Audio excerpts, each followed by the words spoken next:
Bismillahirrahmanirrahim. Assalamualaikum warahmatullahi wabarakatuh. Alhamdulillah, segala puji hanya milik Allah Subhanahu wa Ta'ala, Tuhan semesta alam yang telah memberikan kita nikmat iman, nikmat Islam, serta nikmat kesehatan hingga kita bisa berjumpa lagi di channel ini. Shalawat dan salam senantiasa kita curahkan kepada junjungan kita, Nabi Muhammad sallallahu alaihi wasallam, suri teladan sepanjang zaman yang telah membimbing kita dari alam kegelapan menuju cahaya iman dan Islam. Allahumma salli ala Sayyidina Muhammad wa ala ali Sayyidina Muhammad. Saudaraku yang dirahmati Allah, semoga dimanapun Anda berada, selalu dalam lindungan Allah Subhanahu wa Ta'ala, diberikan kesehatan lahir dan batin, dilapangkan rizkinya, dimudahkan segala urusannya, diampuni dosa-dosanya, dan senantiasa diberkahi kehidupan yang penuh dengan kebaikan. Tidak lupa, saya mendoakan semoga kita semua dijadikan Allah termasuk hamba-hambanya yang senantiasa istiqamah dalam ibadah, selalu dekat dengan Al-Quran dan mendapatkan syafaat Rasulullah sallallahu alaihi wasallam di hari kiamat kelak. Amin ya rabbal alamin. Pada kesempatan kali ini, kita akan membahas sebuah tema yang sangat penting dalam kehidupan seorang muslim, yaitu tentang doa dalam sujud, dan khususnya doa yang bisa kita panjatkan untuk anak-anak kita tercinta. Mengapa ini penting? Karena kita semua tentu menyadari bahwa anak adalah amanah yang Allah titipkan kepada kita. Anak adalah harta yang sesungguhnya, bukan sekadar penerus keturunan, tetapi juga cerminan dari amal soleh yang bisa menjadi tabungan akhirat kita. Rasulullah sallallahu alaihi wasallam bersabda bahwa ketika seorang anak Adam meninggal dunia, maka terputuslah segala amalnya kecuali 3 perkara: sedekah jariah, ilmu yang bermanfaat, dan doa anak yang soleh. Maka jelaslah bahwa doa seorang anak bisa menjadi penolong kita di akhirat kelak. Karena itu, penting bagi kita sebagai orang tua untuk tidak hanya mendidik anak dengan kasih sayang, ilmu, dan pendidikan agama, tetapi juga senantiasa mendoakan mereka dalam setiap kesempatan terbaik, termasuk dalam ibadah sholat kita. Sebagaimana kita tahu, sholat adalah tiang agama, sholat adalah bentuk komunikasi paling indah antara hamba dan Tuhannya. Dan di dalam sholat ada satu momen yang disebutkan Rasulullah sallallahu alaihi wasallam sebagai momen paling dekat seorang hamba dengan Tuhannya, yaitu saat sujud. Beliau bersabda, "Aqrabu ma yakunul abdu min rabbihi wa huwa sajidun, fakakthiru du'aa." Artinya, saat terdekat. Saudaraku yang dirahmati Allah, mari kita dalami lebih jauh tentang doa dalam sujud. Seperti yang sudah disampaikan sebelumnya, Rasulullah Shallallahu Alaihi Wasallam menegaskan bahwa momen paling dekat seorang hamba dengan Tuhannya adalah ketika ia sedang sujud. Mengapa demikian? Karena saat kita bersujud, tubuh kita berada pada posisi terendah di hadapan Allah. Dahi kita menempel ke tanah, simbol kerendahan hati dan ketundukan yang paling sempurna. Di saat itu, kita benar-benar menunjukkan bahwa kita hanyalah hamba, sedangkan Allah adalah Tuhan yang Maha Tinggi. Inilah hakikat penghambaan yang sejati. Sujud bukan hanya sekedar gerakan fisik, melainkan juga keadaan ruhani. Ketika seseorang menundukkan dirinya hingga dahi menyentuh tanah, hatinya seharusnya ikut tunduk, merendah, dan berserah diri kepada Allah Subhanahu wa Ta'ala. Dalam keadaan inilah, doa yang kita panjatkan akan lebih dekat untuk dikabulkan karena kita berada pada posisi penuh kepasrahan dan kerendahan diri. Bahkan, para ulama menafsirkan bahwa saat sujud, hijab antara hamba dan Allah menjadi sangat tipis, sehingga doa lebih cepat naik dan didengar. Rasulullah Shallallahu Alaihi Wasallam sendiri memberikan teladan dengan memperbanyak doa ketika sujud. Dalam sebuah hadis disebutkan bahwa beliau bersabda, "Perbanyaklah doa dalam sujud, maka pantaslah bagi kalian untuk dikabulkan." Dari sini kita memahami bahwa memperpanjang sujud bukanlah sekedar memperbanyak bacaan tasbih, melainkan juga kesempatan untuk memperbanyak doa, baik doa dalam bahasa Arab maupun doa dengan bahasa kita sendiri. Di antara doa-doa yang diajarkan Rasulullah Shallallahu Alaihi Wasallam saat sujud adalah doa yang sangat singkat namun penuh makna. Doa itu adalah Ya Hayyu, Ya Qayyumu, birahmatika astaghith. Artinya, wahai Zat yang maha hidup, wahai Zat yang maha berdiri sendiri, dengan rahmatmu aku memohon pertolongan. Doa ini begitu agung karena memanggil Allah dengan dua namanya yang penuh kekuatan, yaitu Al-Hayyul Qayyum.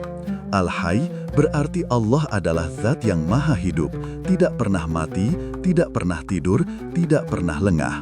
Sedangkan Al-Qayyum berarti Allah adalah Zat yang maha berdiri sendiri, tidak membutuhkan apapun, justru seluruh alam semesta bergantung kepadanya. Dengan menyebut dua nama ini, kita seakan sedang menggantungkan seluruh jiwa dan raga kepada Allah, menyerahkan segala urusan hanya kepadanya, dan meminta pertolongan dengan penuh keyakinan.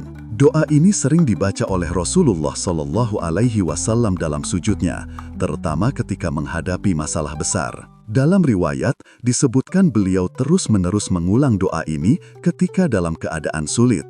Hal ini menunjukkan bahwa doa tersebut adalah senjata yang ampuh, doa yang bisa menjadi pegangan dalam berbagai keadaan, baik ketika kita sedang dirundung masalah pribadi, keluarga, ekonomi, maupun urusan umat. Saudaraku yang dirahmati Allah, betapa indah jika doa ini juga kita panjatkan ketika kita mendoakan anak-anak kita. Karena anak adalah amanah, anak adalah ladang pahala, dan doa kita sebagai orang tua adalah doa yang mustajab. Dengan membaca, Ya Hayyu Ya Qayyumu birahmatika astaghith. Saudaraku yang dirahmati Allah, setelah kita memahami keutamaan doa dalam sujud dan pentingnya mendoakan anak-anak kita, sekarang mari kita renungkan lebih dalam bagaimana doa ini pernah diamalkan oleh Rasulullah Shallallahu Alaihi Wasallam di momen-momen penting dalam sejarah Islam. Hal ini akan semakin menguatkan keyakinan kita bahwa doa dalam sujud adalah salah satu kunci pertolongan Allah. Dalam sebuah riwayat, disebutkan bahwa saat terjadi Perang Badar, perang besar pertama dalam sejarah Islam, Rasulullah Shallallahu Alaihi Wasallam memperbanyak doa dalam sujud. Perang itu adalah ujian besar bagi kaum muslimin karena jumlah mereka hanya sedikit, sekitar 313 orang, sementara musuh dari kaum Quraisy berjumlah lebih dari 1.000 pasukan lengkap dengan perlengkapan perang. Dari sisi manusia, kekuatan kaum muslimin sangat tidak sebanding, tetapi Rasulullah tidak mengandalkan jumlah pasukan, melainkan mengandalkan doa yang tulus dan munajat kepada Allah. Sayyidina Ali bin Abi Thalib radhiyallahu anhu meriwayatkan bahwa pada saat perang itu, beliau sempat menengok Rasulullah. Saat itu, Rasulullah sedang dalam keadaan sujud, terus-menerus membaca doa, Ya Hayyu Ya Qayyum, Ya Hayyu Ya Qayyum, Ya Hayyu Ya Qayyum, dengan penuh kesungguhan. Beliau tidak berhenti dari doa itu, bahkan ketika pasukan muslimin sedang berjuang di medan perang. Rasulullah memohon dengan sepenuh hati karena beliau tahu bahwa kemenangan bukan ditentukan oleh jumlah atau kekuatan, melainkan oleh pertolongan Allah Subhanahu wa Ta'ala. Dan benar saja, Allah mengabulkan doa beliau. Allah menurunkan bala tentara malaikat untuk membantu kaum muslimin, sehingga mereka memperoleh kemenangan besar yang menjadi tonggak sejarah dakwah Islam. Dari kisah ini, kita belajar bahwa doa dalam sujud bukanlah sekadar doa biasa. Ia adalah doa yang mampu mengubah keadaan, doa yang bisa menjadi senjata paling ampuh, bahkan dalam situasi yang paling genting sekalipun. Saudaraku yang dimuliakan Allah, bayangkanlah bagaimana Rasulullah yang mulia, pemimpin umat manusia, tidak bersandar pada kekuatan lahiriah semata, tetapi justru bersandar pada doa dalam sujud. Bagaimana dengan kita? Bukankah kita jauh lebih lemah, jauh lebih membutuhkan doa dibandingkan Rasulullah Sallallahu Alaihi Wasallam? Karena itu jangan pernah remehkan doa dalam sujud, sebab disitulah letak kekuatan seorang mukmin yang sejati. Ketika kita mengaitkan doa ini dengan anak-anak kita, maka sebenarnya kita sedang memberikan mereka perlindungan yang lebih kuat daripada benteng besi. Betapa banyak orang tua yang sudah berusaha mendidik anaknya sebaik mungkin, namun akhirnya anak-anaknya terjerumus pada pergaulan yang buruk. Betapa banyak yang sudah menafkahi dengan harta yang halal, tapi kemudian anaknya terseret ke jalan maksiat. Semua ini menunjukkan bahwa usaha lahiriah saja tidak cukup, perlu ada ikhtiar batin berupa doa, terutama doa dalam sujud.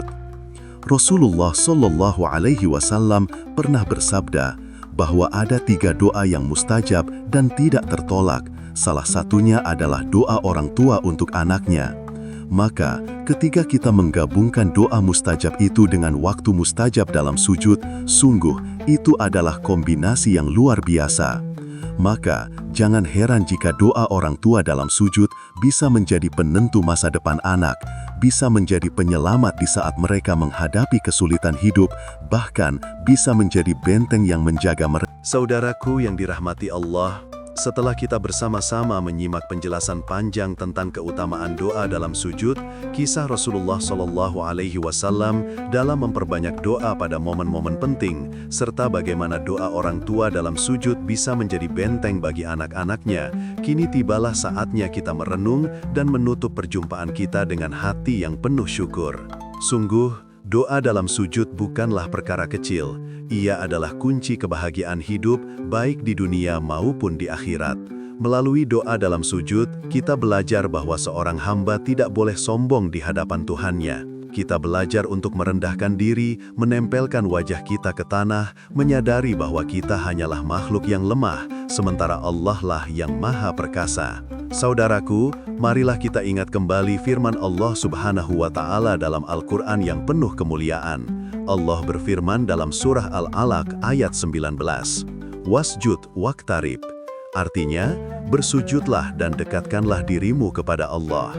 Ayat ini seolah menjadi penegasan bahwa jalan terdekat untuk mendekati Allah adalah dengan memperbanyak sujud. Maka, ketika kita ingin doa kita didengar, ketika kita ingin hati kita tenang, ketika kita ingin anak-anak kita mendapatkan perlindungan dari segala keburukan, maka sujudlah dan berdoalah dengan penuh ketulusan. Betapa indah jika setiap orang tua menjadikan sujud sebagai momen terbaik dalam mendoakan anak-anaknya. Betapa indah jika setiap muslim menjadikan sujud sebagai waktu untuk mencurahkan segala isi hatinya kepada Allah. Dan betapa indah jika doa-doa itu menjadi cahaya yang menerangi kehidupan kita, hingga kelak ketika kita berpulang, doa-doa itu tetap mengalir sebagai amal jariah yang tidak pernah terputus. Saudaraku yang dimuliakan Allah, semoga setelah mendengar pembahasan ini, kita semua semakin rajin memperbanyak doa dalam sujud.